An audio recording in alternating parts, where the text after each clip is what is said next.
Hey there, Boozemeisters, and welcome back to the Peach Pod After Dark. I am Jeff. PYAY that MYAN his MYONEY. And joining me on the other end of the internet, my host. I'm Leslie, and in my club, I will splash the pot whenever the fuck I please. So, in case you don't know, Boozemeisters, this week we are watching the 1998 poker. I'm just going to say masterpiece, Rounders. Starring Sure. Matt Damon, Ed Norton, Gretchen Mol, John Turturro, and John Malkovich doing the world's most I don't know what Russian accent, playing Tedd KGB. I love that Malkovich is in his own fucking movie here. Yeah. Like, there's not a single person in this movie acts the way that Tedd KGB acts. And I don't fucking care. I love it. It fits so well with just like him being his own little like boss battle that Mike has to fight. I'll be honest, and I may be jumping in too soon with this, but I really feel like so many actors in this weren't necessarily phoning it in, but I've seen better from all of them. Okay. So you're not a fan. We've discovered this. We're watching this in conjunction with season 2, episode 4, Anaconda of 90210, the episode where Steve talks Brandon into having the late night poker game at the Beverly Hills Beach Club. And so we figured we should probably watch a poker movie. And our spelling connection this week is Josh Mostel is in this movie. He's one of the poker players in the opening scene, actually, that Mike sits down and plays with. And he plays Mr. Ripley in the pilot of 90210, the science teacher who plays the classical music. Oh, okay. Yeah. So he's our spelling connection for this movie. Wow. This is not a movie you have seen before. It's a movie that I've seen and I enjoy a great deal. So you did not like it. No. And I want to hear all about what you didn't like about this, but let's tell people what happens in the movie real quick. Yes. Mike, played by Matt Damon, is a law student living with his girlfriend, Gretchen Mol, who is also a law student, and he's also a poker player. We meet Mike at the beginning taking all of his money that he has saved up, about $30,000, 3 stacks of high society, taking it to Tedd KGB's underground poker club in New York and trying to build a bankroll so he can go play in the World Series of Poker in Las Vegas. He loses to Tedd KGB. I don't remember what he has, but Tedd KGB has him beat. But what matters is that he had him beat the whole time, and Mike thought he had him beat and did not. Mm-hmm. So lost all his money and quits playing cards, rededicates himself to law school and his girlfriend and etc. until his childhood friend Worm is released from prison. Worm's in jail because he took the rap for some shit that he and Mikey did together. And Mikey feels like he's got to have Worm's back. Worm owes people money. He owed a lot of people a lot of money when he went in, about 10 grand. And it's been bought up by Mother, who's another New York underground so-and-so. And now Mother, backed by Tedd KGB, owns the debt that Worm owes. And Worm's a shitty friend and hangs all of that on Mike. And now Mike is in the whole 15 to Tedd KGB and has to get back into the poker world to save Worm's life and also to pay off that debt and, I mean, be who he really is as a person. So, it's a sports movie about poker. Poker saves lives. Well, in this case, I mean, it could have taken a life too, but oh yeah, Mike took care of it. So tell me why you didn't like it. What didn't you like? I have a few reasons. Mm-hmm. I have hunches anyway, because Okay. I tend to question myself when I dislike something that so many other people like. You just don't go, Um, this movie's too fucking loud. I don't like it. no, I am a more That's what I did. understanding and That's well-rounded what I did last individual. week. Wow. Nope. Yeah, that's That's what I did exactly what last you did. week. You This said it's movie's too loud and I loud. don't like it. That's right. I'm Huey Lewis in Back to the Future. So, for one thing, it's just not a movie for me. Sure. I've never been interested in gambling. Anytime I have, gambled, I haven't really enjoyed it. Even Mm-hmm. when I dated a guy one time who gave me money for like the blackjack table we were playing, I was like, this isn't even fun because I'm losing your Right. money. Like, Right. and I also realized that it's stressful because gambling is stressful to me Mm-hmm. because it involves the two things I abhor most, money and math. Yeah, that's tough. That's a bad combo. Uh, Sorry, mom. Math brings up all my walls faster than any ex ever will. Um, and my final two reasons why I think I did not care for this movie. I think I have a broken adrenal gland. Okay, so Um, there's no that rush in it for you? There's no rush in it for me. I was reading Okay. up on the psychology of gambling and poker and all that, and I'm like, yeah, I think my adrenal gland is broken because I've never felt the rush. I think the Mm-hmm. most excited I've ever gotten to gamble is when my dad gave me money when we went to Churchill Downs together. And I mean, Mm-hmm. again, his money, he picked out horses, I picked out some horses, and guess whose horses won? His. Of Uh, course. Also, we're from horse racing country. So, Right. yeah. Yeah. So those are the top reasons why I don't think I cared for it much. I also just felt like these actors were not doing their best work. They weren't bad, but I felt like this was an in-between gig for them. Like Oh, I I felt don't like they thought, know. you know what, I could take some extra money. This was the poker players' Goodwill Hunting, in my opinion. I mean, so this is about a year after Good Will Hunting. So it's right in that same window. Believable. Yeah, it's right at that time. I mean, at this point, Matt Damon was super huge because of Good Will Hunting. Yeah. But he had also just been in, he had done in 97. So, okay, let's go back one more. Okay. In 96, he did Courage Under Fire, which Okay. is a movie that you would not recognize him in. He lost so much weight to play this role. And this is like very early in his career. Like he had done School Ties a few years earlier, but this role in Courage Under Fire is he's great in it, but he's emaciated in this movie. He's very, very skinny. He follows that with a small role in Chasing Amy, and then he's in The Rainmaker. So that's a John Grisham novel in the 90s. Like Yes. those are star-making turns, being in a Grisham book turned film. Then Good Will Hunting that he wins the Oscar for. Then Saving Private Ryan, where he plays the titular role. Yeah. Then Rounders, then Dogma, then Talented Mr. Ripley. Wow. So Matt Damon is on a heater from 1996 through 1999. And I don't think I don't think this is a take one off movie for him. You know, he's in two movies that year, Saving Private Ryan and this. Maybe then the fault is not with the actors, but with the writing, because there were definitely some characters that I don't think were fleshed out. They were very one note. Like even the critics noted Edward Norton's character is clearly there just to like move shit along.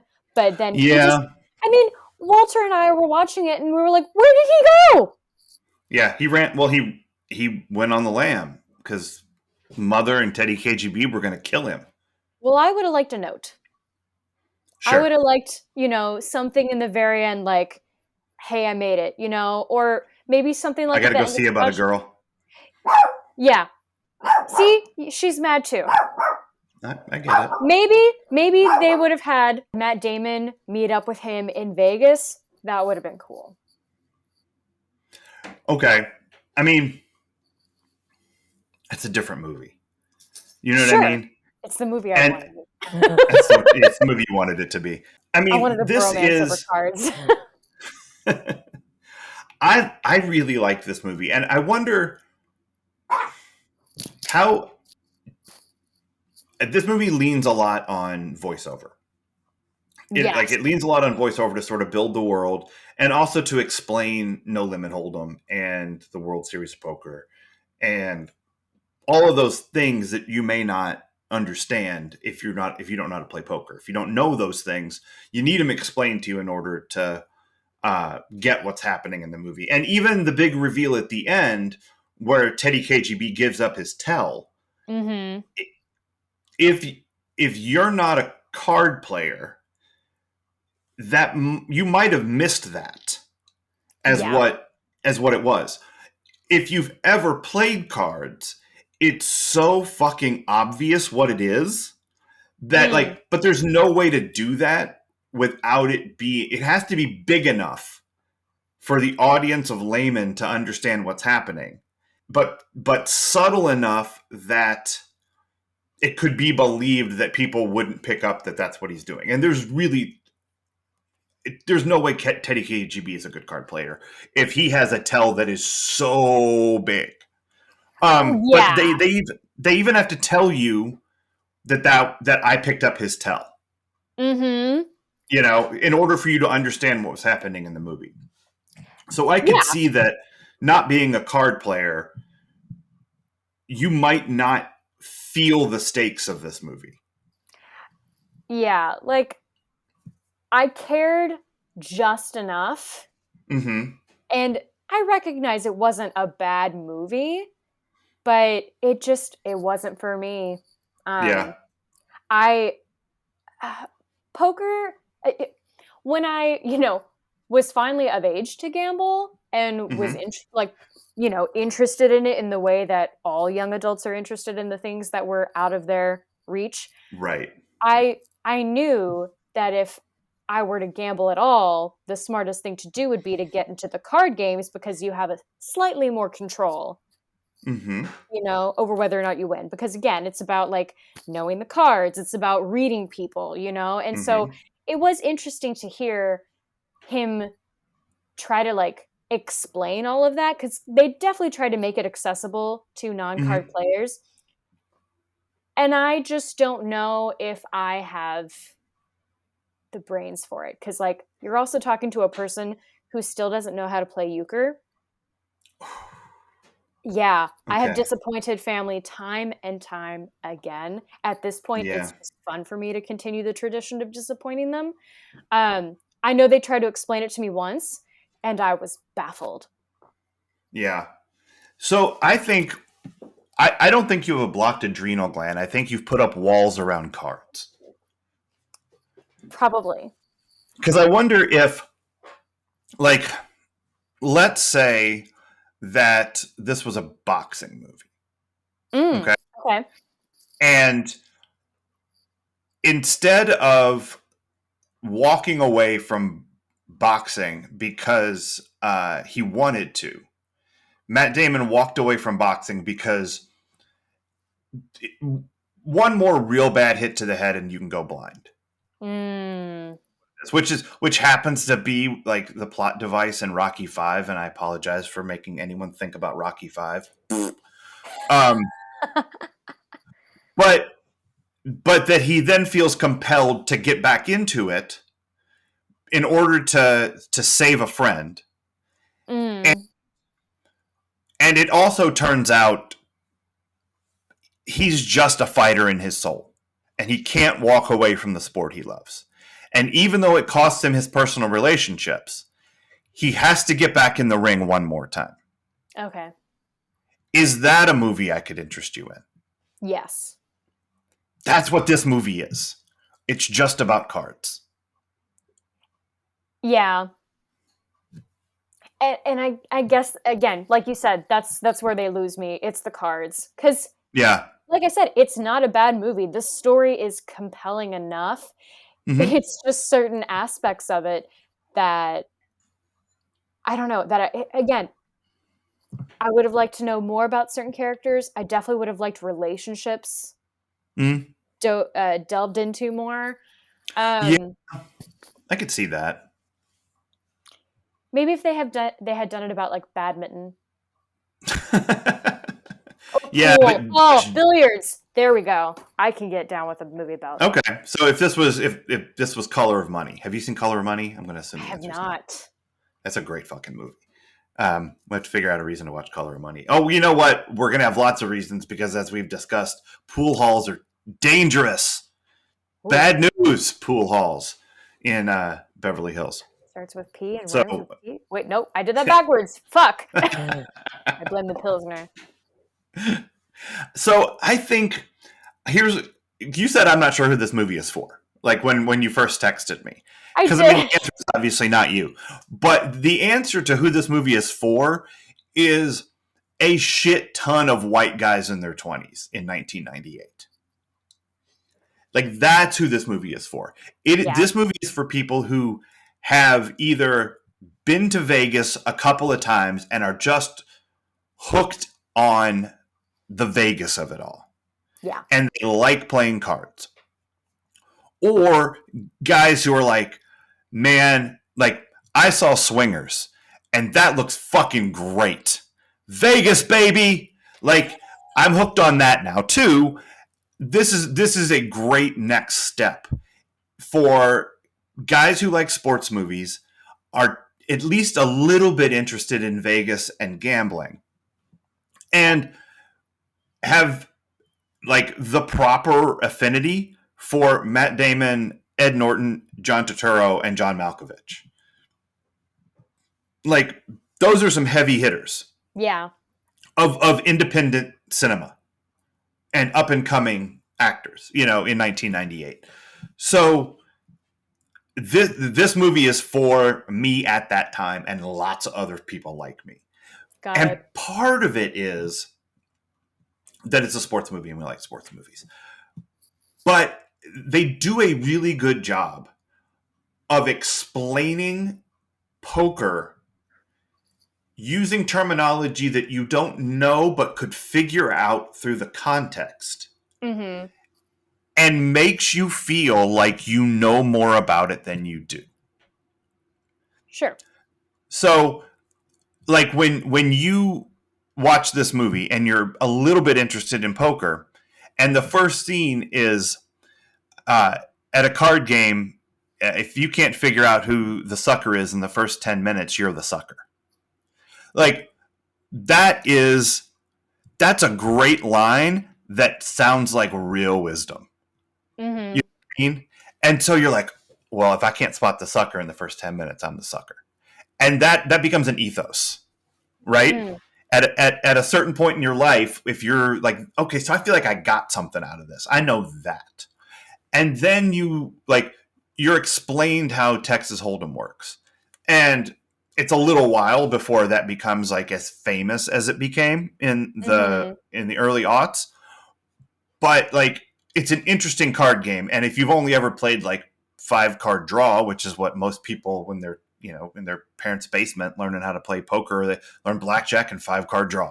It's a different game. Well, this is interesting. You share those cards. There's it feels like to appreciate this movie, you've got to be smart a little bit. And that's not true, but it makes you feel like if I got it, I must be smart. Yeah. Right? And so yeah. that's why this movie is appealing, because it feels smart. It's quippy. It's got this guy relationship at the heart of it. One half of which is just a shithole. I mean, like, Worm is an awful person start to finish. Like, there's just no redeeming Worm. And Mikey's just, it seems like he's giving and giving and giving. But as his conversation with his professor points out, that's not what he's doing. He's like, you can't stop yourself from being who you are. And who he is a Yeah. card player. Yeah. And that's what the movie is. It's about that. And then you also get that great scene of him in the judge's poker game reading everyone's hand. Like, there's just something fucking badass about that. Well, that's why I said it's like the poker player's Goodwill Hunting, because I feel like he has, that same moment there. How you like them apples? Well, and then also solving the equation, just like genius. Right. Yeah. Yeah. I mean, Matt Damon, it was only sort of twice. It's here and in Goodwill Hunting where he's like the wonderkind. But he's not even a wonderkind in this movie. He's just a guy who's good at poker. You know? But isn't there a bit of genius in that?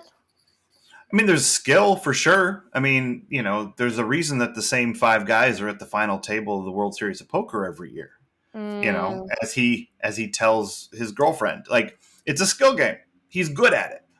But he's not great. He can get beaten by Tedd KGB. Yeah. I mean, he went heads up with Johnny Chan and bluffed him. And that's pretty cool. He's a good poker player. But he's also just a guy. Like, he's a guy that everyone around town knows because he plays in their games and he's a straight shooter, so they don't, he doesn't drive off business. He knows what he's doing. Mm-hmm. He's well liked. So I don't know if he's a genius or not, but he is everyman. Good at a thing. He's a guy who's good at a thing. Yeah. I'm trying to think of other character comparisons to make with him, but I can't off the top of my head right now, Mm-hmm. I mean, it's totally fine if the movie doesn't work for you. I really dug it. I still dig it. I still like to find things that either did work for me, or, again, I like to understand why I don't like a thing that is so well liked.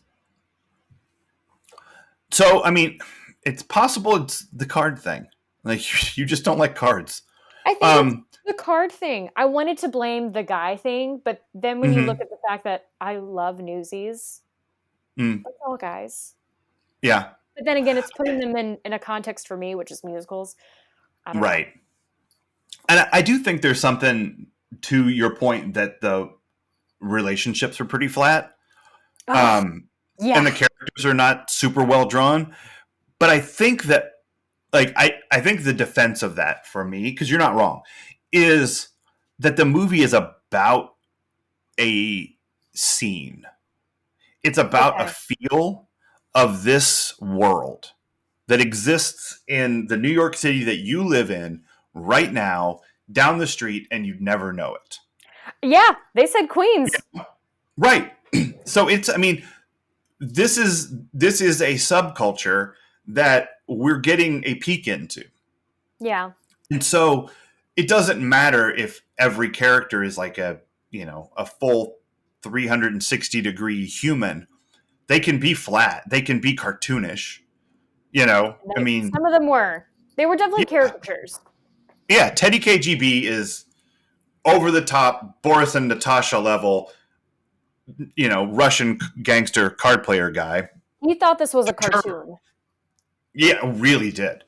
And Turturro is his personality is grinder. He's safe, he's cautious, he's good, he grinds it out. He cares, but he's not going to make a crazy big play. That's one character, one note. I did love, but I really dug his character. I think his was my favorite character, and his speech he gave, you think I'm not interested in this game just because I don't go running around throwing it all in like you do? Like, I have kids, I have bills, I play it. This is my job. Yeah. Yeah. And that's great too, because it paints a picture of that whole world, that there are gangsters and there are tourists and there are the people who run these clubs like Famke Janssen and go and do collections, which is like her doing collections by herself. I feel is like a dangerous move. Like that's a real good way to get murdered. She was wasted in this film. I'm sorry. I'm glad she got the paycheck. I'm sure it wasn't much, but like, she was so wasted in this film. There wasn't a whole lot for her to do. I love her in it though. Like well, yeah, I love her in anything. Her in it. Yeah, that role without her in it is like, you know, there's not a whole lot going on. I mean, it's not even a cameo. It's an extra with lines. Yeah, yeah. And you know, the Gretchen Mol has to play the sports wife. Yeah. You know, just the wet blanket sports wife. It's the role in most sports movies of a woman is to just throw cold water on everything that's happening, just to be a giant nudge, and that's what she is. Yeah. And it's understandable. It's not like they don't make her into like some ridiculous person. Like you get why she feels the way she does, and she's not wrong. Like, you know, yeah, you're fucking this up, and I'm good. I don't need this. Whatever this is, I don't need it. Yeah. And totally makes sense. But it's like, what's interesting to me about that portrayal of that role in this world isn't that he has to overcome losing his girlfriend. Losing his girlfriend sets him free. Yeah. You know, like it's the last thing preventing him from being who he truly is this idea of who he should be that includes law school and this job and this clerkship and this woman, and that this is the person I'm supposed to be. This is the person that I am. Yeah. You know, that ties in perfectly if you're ready for a segue into one of our segments, Adventures in Intimacy. That ties in perfectly because we got to our first challenging film of how is Leslie going to talk about intimacy? Because yes, there's a kiss, and yes, there's a relationship, but there's not really much, especially in the ways of physical intimacy. And here's the thing that bugged me the most was that you have this couple. I don't know how long they've been together, but they've at least been together 6 months. They've at least been together long enough that they live together. I think they've been together a few years. Okay, that's what I thought. You don't get that from how they behave at all. And the biggest... Again, she knows I'm baffled at it too. The thing that bothered me the most was that, hey, you know, she leaves and he just kind of hangs his head like, damn. Yep. Your girlfriend, like, again, I get it. It was a way to set him free and maybe but he clearly cared enough to put it all on the line for her, to let that part, and also she didn't seem all that bent out of shape about it either. Like, I just didn't find their relationship believable at all. And I know a variety of relationships exist out there. However, if that was the case, then they needed to dive in deeper. They needed to add a few more lines about like, I never cared about her much anyway. Okay, great. I understand why you two were behaving super platonic about this. Yeah. Yeah. Okay. All right. So I feel like chemistry could have been built. That was my big problem. And again, you can do that easily if you take some time and work with your actors and just have them interact. Right. Rather than, you know, during the scene, have a rehearsal, do some warm-ups. Yeah, you just weren't feeling it. Nope. I was not feeling the love tonight. That's okay. You don't have to. That's true. Yeah, I don't really have anything to say about the intimacy. I do think I liked when he comes home from driving the truck and she's trying to leave and he's trying to get laid. I thought that scene was fun. That one was fun. It'll be over in a minute. You won't feel a thing. I know. Like, that was the line I thought was weird. I'm like, what do you mean she won't feel a thing? That doesn't sell you well. No, it doesn't. But that's why it's a good joke. I guess so. So that part, like, I guess you could say they at least worked on that one moment, or maybe that, but in order for a couple to be believable, outside Mhm. of the obvious intimacy, it's about the interactions. I mean, that's what makes shows like Bridgerton or any Victorian drama super exciting, because more often than not, it's in the look, it's in it's in the subtext. It's in the ankle. Oh no, not the ankle, the cuz ankle. This is scandalous. This is Peach Pod After Dark. Next up, knees. That's right. Ooh, the elbow. That's from a Monty Python album where they just are naming. There's like these little interstitials in the middle where they're just like Reginald Maudling's elbow, Grunty's. Like they're just saying body parts. The shin. It's real weird. That's funny. So you know what we've forgotten, I think a couple of episodes in a row, is to do the needle drop forest. Oh yeah, and I don't talk about music. And I'm gonna let you lead this one because I don't remember any of the music. Well, there's only really one thing to talk about, and it's the song that plays over the credits. And I mentioned it to you when you're watching it. It's a Counting Crows song that plays over the credits called Baby, I'm a Big Star Now. Yes. Okay. Yeah. So, that song's awesome.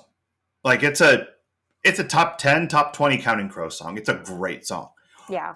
The crazy thing about it is that until last year, this was literally the only place it existed. Like, I think they might have stuck it on the end of like a digital copy of an album at some point, just like when things were streaming, but it wasn't on an album. And so the only place you could ever hear it was if you watched Rounders all the way through the credits. And I was listening to a podcast and they asked Adam Duritz about this, and the deal with this song was it's all his fault that it wasn't out there, because like they were working on the album This Desert Life, and they had written the song Colorblind, and they'd given that to the movie Cruel Intentions. And so that was going to be on the soundtrack and on the album. And he was like, I feel like I loved this movie, so I wrote this song for it, because the director asked him if he'd write a song. He's like, I wrote this song, I love it. We gave it to him, but I was like, I was feeling like there were too many songs on this album that could be gotten elsewhere. And we wanted people to buy our album, not buy this other thing to hear that song. So I told them, you can use it for the movie, but please don't put it on your soundtrack. And they were like, okay, fine. And then they never ended up releasing a soundtrack because it was like the only song that they would have put on it. Yeah. And then as they're working on the album, he couldn't find a place for this song in the sequence of the songs. So he left it off. And so it wasn't on a movie soundtrack, and it wasn't on an album. It was just on the credits of this VHS tape you had. Wow. So yeah, it's this weird lost Counting Crows song. And it was on, they used it on an episode of season 2 of The Bear. Oh, okay. Yeah. So which I think now gets it released as like a single of digital from the Bear music. Well, I don't know, however it's put out there now, but yeah, you can get it now. Cult. Yeah. So you can get it now, which is great. I had it when Napster came around, because I found, like, I just was doing that thing where you're out there just searching for bands that you liked and downloading everything that you could find on, these free music places. And somebody had probably recorded it off of the VHS tape or something. And so I had it all this time. I had no idea you couldn't get it, because I somehow found my way to it. So do you remember it, like listening to it at the end of the movie, or did it make no impression at all? I think I completely clocked out at that point. I was like, well, that was a movie. You were done. Texted you the same thing. Yeah. So I still want to check it out because I've been slow to like the Counting Crows. I don't know why I didn't like them sooner, but I gave Right. oh gosh, I want to get this right. I want to look up the album I got into recently that kind of made me like, okay, I can do this again. I want to get back into them. August and Everything After. Yeah, that's their first album. Yeah. Okay, that's what I thought, but I didn't want to say the wrong thing. So listened to that one all the way through, and I thought, oh yeah, I do actually kind of dig this. So looking forward to continuing my Counting Crows education. I am behind, but that is okay. Like most things in life, I am. It's totally fine. That album, August and Everything After, came out my senior year of high school and is a seminal album for me.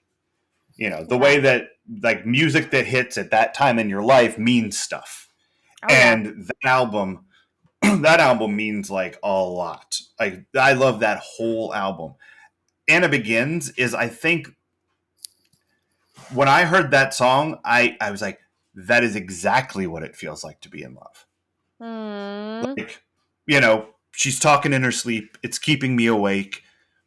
Every word is nonsense, but I understand it all. Like, that's it. That is love in a couplet. You know what I mean? So this album hit me then. And Counting Crows were my first concert. Got to see them at the Palace Theater in Louisville in August of 1994. Wow. So, yeah, my first concert. And then last summer, they were also my son's first concert. Aww. Yeah, they came to Ravinia, and he had not been to a concert yet. And I was like, well, that's kind of perfect because Ravinia in the northern suburbs of Chicago is a fantastic place to see a show. And it's also not like seeing a show anyplace else because you can sit in the pavilion and see it, but you can also bring a picnic like blanket and chairs and a bottle of wine and a whole feast and sit out in a lawn where you can't even see the stage, but you're just there. And it's a really cool place. And it just so happened that they were playing there early in the summer. So they ended up being Liam's first concert too, which made me really happy, just the way that worked out. This is a slight deviation, but you know, I was listening to Ben Folds earlier, and I don't know if you ever. Okay, so you know him, you're a fan, or I do. You at least know him. I like Ben Folds, yeah. I was listening to Ben Folds, and you know, I've been re-listening to his stuff because I just forgot about it, you know, and I instantly feel like I'm back in Bloomington because I listened to that in college. I got to see him play when he came to Bloomington. So I love how music can transport you like that.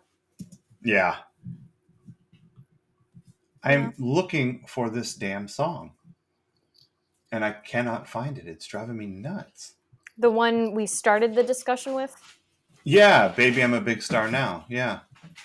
But it's good. I like it. Yeah, I love that song. So, yeah, and it's just interesting that this was like this weird little thing that it only existed on the end of this movie. So, how many songs are like that, I wonder? Not that many because people like to make money. That's true. You know, like they find a way to sell shit and get it out there and put it on a soundtrack. And, you know, I mean, I've got the soundtrack to Shaft. Nice. And it's 2 full albums. And the only reason anybody bought that album was for the song Shaft, but you got the whole 2, and it's great. It's Isaac Hayes stuff. But you don't think they were going to try to make some money on that? So, yeah. All right. So do you want to talk about some themes? Yes, but I have a quick question. Going back to the film. Is Rounder ever defined? It isn't. I assume it's just like a grinder, like someone who just goes and plays cards, like that makes their living. It makes sense what it is, like, but it's one of those things where you read the definition and you're like, yes. I couldn't define it, but yes, that is exactly what it is. It feels to me like it's what? Yeah, it's Matt Damon's character. Yeah, he's a rounder. And it feels like it's part of the rest of the movie where they almost explain everything, but just leave you to take it the last few yards. Yeah. Like they don't explain Worm's, like the old saying goes in the poker game of life, women are the fucking rake. They don't explain what that is.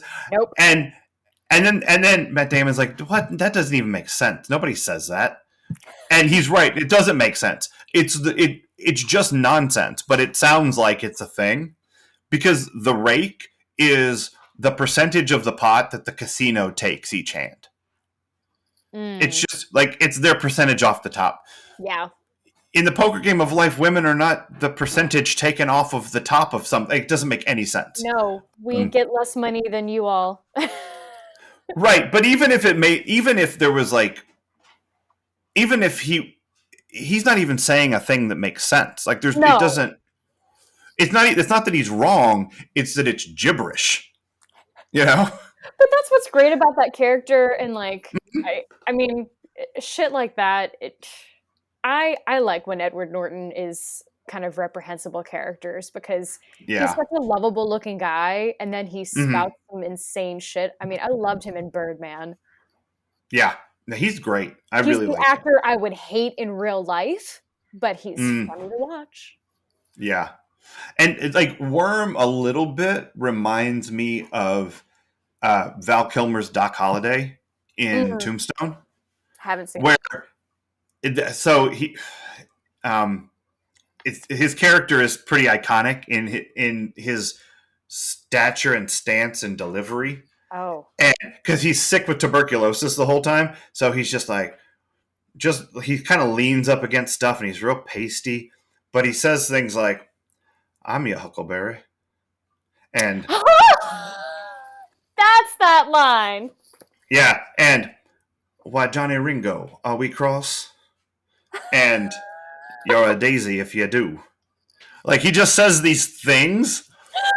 Because of the way he says them, they're so just amazing. It's like, you're a daisy if you do. I'm like, oh, yep, nope. I'm your huckleberry. See, yeah. Even if it's outlandish. Like that. It's memorable. Yeah. And Worm feels like that. Like, he's the guy who has the saying, even if the saying is like not a real thing. Like, I know plenty of people who are like, in the game of life, women are the rake. I know many people who have like said that quote in context of being frustrated. You know what I mean? Like, it's not an everyday saying, but it's one that stuck a little bit. Just say bitches. Just say bitches. Bitches. We know what you mean. Yeah. Oh, that's what we mean. It's like when Ferengi say females. We got it. We know we got it. Yeah. Subtext is text. We get it. So what is there a theme that this movie makes you want to dig in on? I know it's wrong, but this is what I thought of. It gave me a theme of the idolizing of the criminal genius. Okay. Because even though they're not necessarily doing anything, well, Mike's not doing anything wrong. Worm is doing all kinds of stuff wrong. Yeah, Worm's cheating every chance he gets. Yeah, and I mean, we're supposed to idolize, or we're supposed to root for Mike more. But I have a feeling a lot of dude bros love Worm. Sure. Yes. I have a feeling they watch this and are like, yes, that man's a fucking genius. Oh my God. Uh-huh. No, I think Worm was definitely, like, when you watch this movie as an adult, you're like, Jesus, Worm is just a piece of shit. Yeah. But when you watch this movie in your 20s, you're like, that guy's pretty cool. Like, he's an god. asshole. Like, he's an asshole, but like, I get it. I understand what, that guy, and there is something that's just cool about him, Yeah. you know? 'Cause he doesn't So, care. yes, right. Yeah. Because he will bottom deal. He will tell you that a poker party is municipal workers when it's just off-duty cops. Like, and then he'll walk into that room and bottom deal.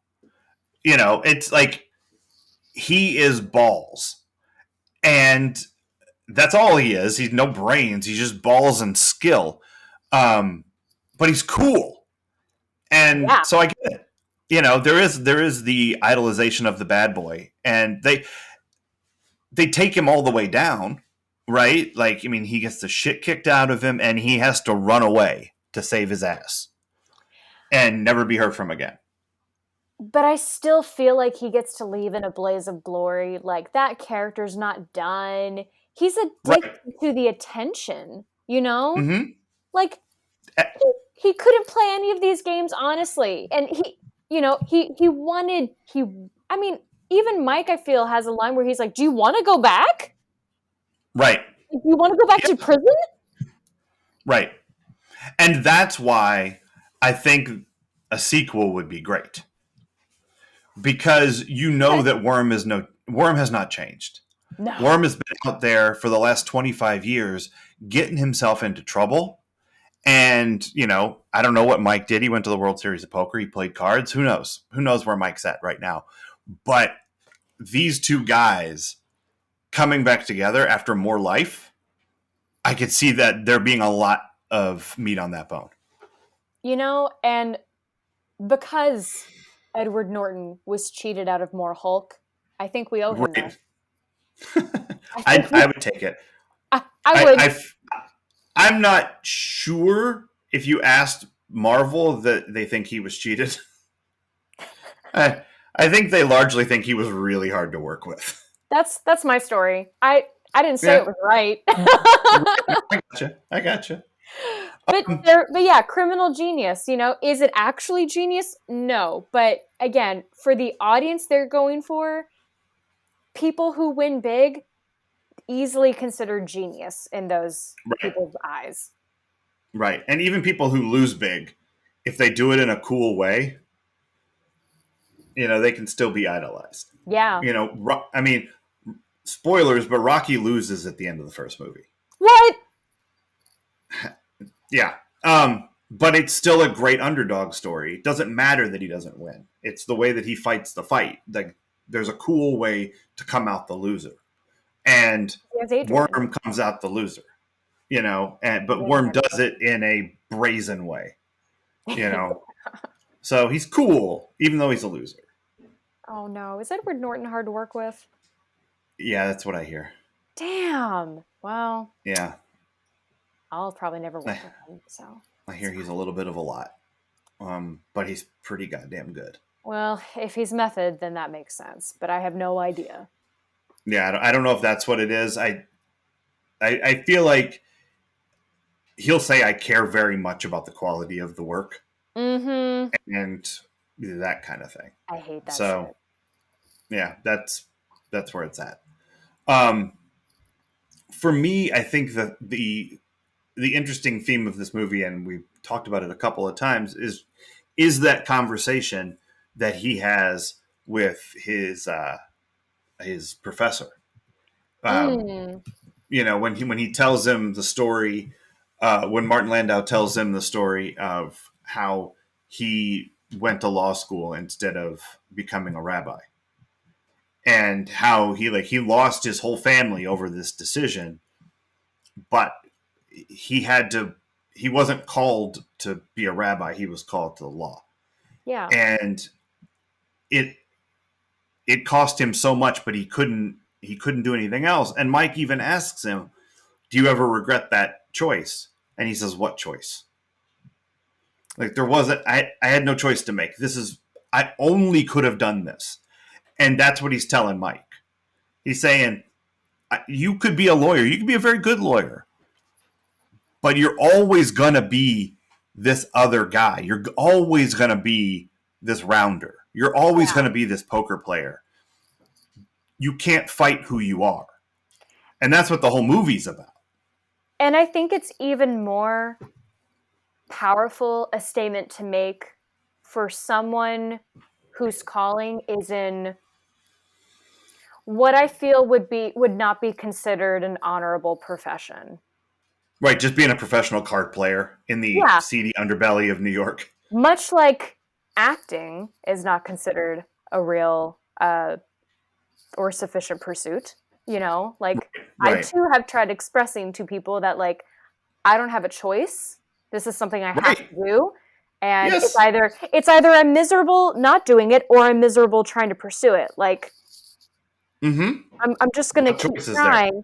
There's no choice. That's kind of why I thought maybe this movie would work for you, because since that's what it's about, and that's your life. That's fair. Yeah. That speech, at least, I did hear it, and I was like, yes, I get this. Mm-hmm. Yeah. And, I mean, this movie's very pro-Oreo. And, I mean, I'm not going to say a bad thing about Oreo. I mean, double stuff Oreos. Single stuff Oreos, those are a little waste of time. I will. But double stuff.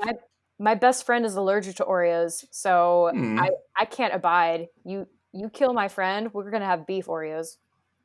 Well, okay. I think your friend probably should just stay away.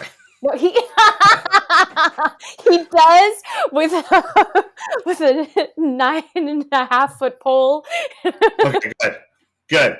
Because at this point, I feel like if your friend knows about it, it might not be Oreo's fault if he eats an Oreo. Listen, you don't know what kind of snipers are out there. That's true. Sneaky Oreo bastards getting you from across the street. He's a fight choreographer. I'm an intimacy choreographer. People don't like us. They find out our allergies that could come for us. That's true. Yeah. You know what? I like an Oreo, though. I'm just saying. No, I do too. Yeah, they're pretty damn good. Ooh, the best way to have them is on the beach when they've been out in the heat all day. Trust me. I feel like I would end up eating sand, like a lot of sand. No, we never did. Oh my God. It's the best way to have them. They're not even melty, but they taste warm and like they have melted just a little. It's so funny. There's a friend of mine from high school who posted a video from a few years ago of his husband explaining the proper way to eat a peep. Oh no. And he ages his peeps 2 years. And he's like, because when you do this, it should crack a little. And so he's thought as much about this peep thing as you have about the Oreos on the beach thing. A very specific way to eat a confectionery. My food isn't expired, though. I mean, peeps come out of the womb expired. Like, that's what they are. I thought you were going to say, like, Jump Street. You eat it head first or something. No. Those things are just, they're expired from Jump Street. They're bad. I don't understand eating them the way he eats them. But, I mean, he was very certain in his presentation. Well, he exposed stuff about himself that I don't think he intended to. He very much intended to. And it's kind of I was like, yeah, that tracks. I mean, I've never met this guy. I only know my friend from high school, but just based on the videos of him, I'm like, no, that makes perfect sense. I understand. That's so funny. I'll have to ask my sister if she's ever done that, because she is the only one in our family, I think, who likes peeps. She's a peeper. Oh, yeah. Yeah. Good for her. Which is funny, because my parents' nickname for me is Peeper. Well, there you go. I don't know what that means, but that's something. Like Peepers Creepers. I'm not a Peeps guy. The song. Yeah. Where'd you get them peepers? Exactly. Got it. Yeah. All right. Is there an EST of this movie for you? I wrote a mean one first, but I'm going to say my nicer ones. I think this is the calmest gambling movie. Okay. sports movie. I will give you sports movie. Okay. I also wonder if it's the reddest, but then again, Rocky did fight communism, so I guess not. He ended communism. Oh, I'm sorry. He ended. Jesus. No, he won. He won in Rocky 4, not in Rocky 1. In Rocky 4, he wins. We've now discussed 3 different Rocky movies on this podcast episode alone. I will never need to watch them. You kind of do. You have to watch Rocky 3, and now we've talked about 4 of them. No, because if I start on that, Walter's going to make me watch all 5 of them. Yeah, the first 4 are 100% worth watching. The 5th one, it shouldn't exist. But then Rocky Balboa is pretty good, and then the Creed movies, like, You know what? I guess it would be worth it all just to watch Michael B. Jordan, because. Mm-hmm. Or you be fried.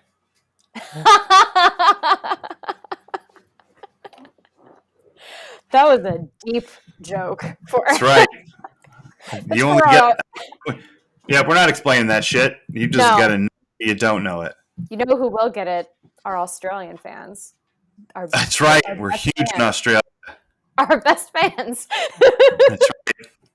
The one person in North Macedonia, though, shouts to you. Yes. I like that. That's fun, too. Maybe we should start giving shout-outs to the rare countries that... The fact that, like, the places where I cannot believe anyone's listening to me babble. Yes! Uh-huh. I mean, that counts for any place on the planet, to be honest with you. Same.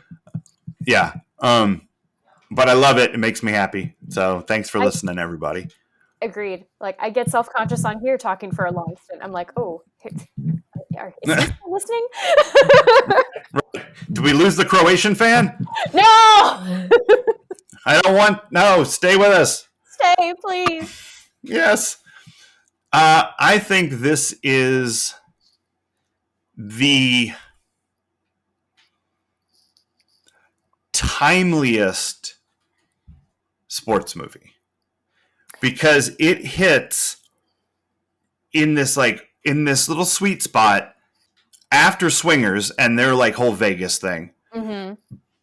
And in this pocket where people are interested in poker, but before the poker boom in the early aughts. Okay. So, like, it's just right there, ready to be the favorite movie of a shit ton of people who are going to get into poker in about 5 years. I did read about that boom. Yeah, that boom was crazy. Like, it was Chris Moneymaker won his way into the World Series of Poker through an online tournament and won the damn thing. And won $1 million. And like that's the tournament that Mike wants to buy his way into. It's a $10,000 buy-in. Wow. And with we used to be $10,000 and you could win $1 million. But it's gotten so big, so many people playing it that you could win way more than that now. But when Chris Moneymaker won, it blew it all up, and it happened to be on TV. And they had developed a camera system so you could see the players' cards too. Like there was the whole cam, so you could see, and now you could watch their strategy, and the whole thing blew up. And this movie cannot be said to be riding the coattails of that boom. It predates it by about 5 years, but it's right in that spot. And that's not true of any other sports movie I can think of. Like it wasn't like in 1975, boxing was about to get big. Yeah. No, boxing was already the biggest thing, you know? If only Black Swan had set off a ballet boom. A ballet boom. Yeah, I missed both that movie and the following boom. It's a good movie. It's been on my list of things to see at some point. I just have never gotten that far down the list. Oh, it's so good. I had a silly question. Yeah. And I have a feeling it's what I'm thinking the answer is, but why does it cost so much to get into these games? So that you can win a lot. Oh, okay. You know, and it also it ensures a healthy mix of professional players and rich dudes. Interesting. Like you want rich people to come and give you their money if you're a professional gambler. Sure. You know, like you want someone to sit. It's like that scene in Atlantic City where they're all sitting around the table, and then two tourists come and sit down and lose all their money to all of the pros sitting around the table. Yeah. So yeah, it was meant, when it was started, it was meant to be exclusive, right? Like you're not going to spend this much money to get into a card game unless you can play at this level. And then it started to become a thing where like rich guys, because like they're a good card player at home, so they think, you know, I can drop $10,000 and happily, please give us your money, you know. And now there's people like, it's not as big as it was in that poker boom, but like there were guys playing who, like lots of them, who did not have to pay the $10,000. Their sponsor paid it, and so they would wear a branded hat or, you know, a jacket or whatever. It's all sponsorship dollars. And then they're on TV, and I mean, the industry around the poker exploded. It was pretty crazy. It's calmed down, I think, people now. should gamble on? Peach Pod. That's right. We would love a sponsor. That's right. I'll wear branded shit. I don't care. It's my dream to read an ad one day. Listen, I'm not saying I would sell out for just any brand, but there's, you know what? All of them have problems at this point. Any of them will make someone mad. Give me your money. That's right. Let us sell your shit. Like, there's a guy in Croatia who might just buy it. Yes. Demo. It's probably a woman in Croatia. Hell yeah. Probably not a guy. We're like 68% female in our listenership. That's true. Which makes sense, you know, 90210 being what it is. Mm-hmm. So we love it. We love it. We do. Anything else about Rounders? No. I'm good. I'm really glad I had stuff to say about it, because I was so worried. I watched it and I thought, fuck, I'm gonna have to dig deep on this one. And I did, and it paid off. So yes, for hard work, people. That's right. The hard work of watching a poker movie. And researching the psychology of gambling and poker. Yeah. I love it. I love it. I mean, you shoved it all in a week. I lived it for like 20 years, like learning about it a little bit here and there. So that feels like the same. That's me in a nutshell. I tried to learn about the troubles of Ireland in a morning and quickly realized that was a fruitless endeavor. Yeah, you learn about this little tiny corner of it over here. Yeah. Yeah. Wait, there's more? So next week, Boozemeisters, I think we're going to be watching Casablanca. Yay! In conjunction with season 2, episode 5, Play It Again, David. So, I mean, I think there's only one choice in that circumstance. You have to watch Casablanca. And I haven't watched that in a while. Me either. So it'll be really fun to sit down and watch that again. And you'll get to hear my bad Humphrey Bogart impression. And you'll get to do my, you'll get to hear my bad Ingrid Bergman impression. Sweet. Yeah. Ulrich. There you go. That was it. Play it. I feel like I nailed it. You played it for her. You can play it for me. So, but until then, Boozemeisters. Cheers.